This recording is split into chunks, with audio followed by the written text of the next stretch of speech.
High বন্ধুরা, আমি নিয়ে চলে এসেছি আপনাদের সামনে একটা নতুন রেসিপি মানে এই মশলা মুড়ি মাখা। প্রথমে মুড়িটা নিয়ে মুড়িটার মধ্যে একটু তেল দিয়ে ভালো করে মেখে নিলাম। আমি তেল অল্প খাই বলে অল্প দিয়েছি, আপনি পারলে আরও বেশি দিতে পারেন।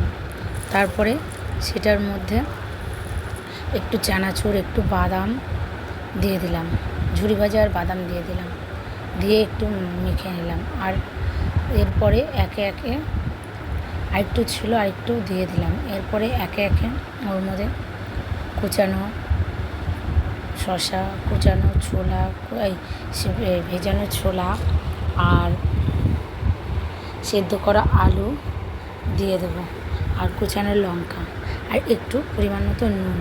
বিট নুন হলে বেশি ভালো হয়। একটু আমার ঘরে করা মশলা ছিল, সেই মশলাটা ওর উপরে ছিটিয়ে দিলাম। আর টমেটো কেচি, ধনেপাতা আমার ঘরে নেই তাই আমি ধনেপাতা দিতে পারিনি।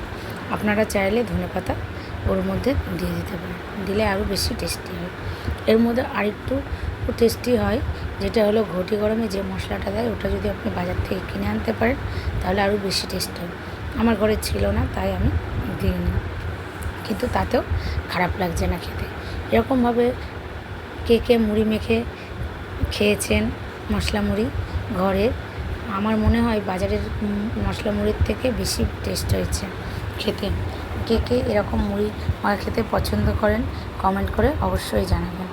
আর সবাই বাড়িতে যে ঘরের তৈরি মশলা আমি দিয়ে দিলাম একটু, এর কে এরকমভাবে মশলা মুড়ি খেতে ভালোবাসেন সেটা জানাবেন। আর কে কমেন্টে অবশ্যই জানাবেন। আর কে বাড়িতে আপনারা সবাই এইভাবে বাড়িতে মশলা মুড়ি মেখে খাবেন।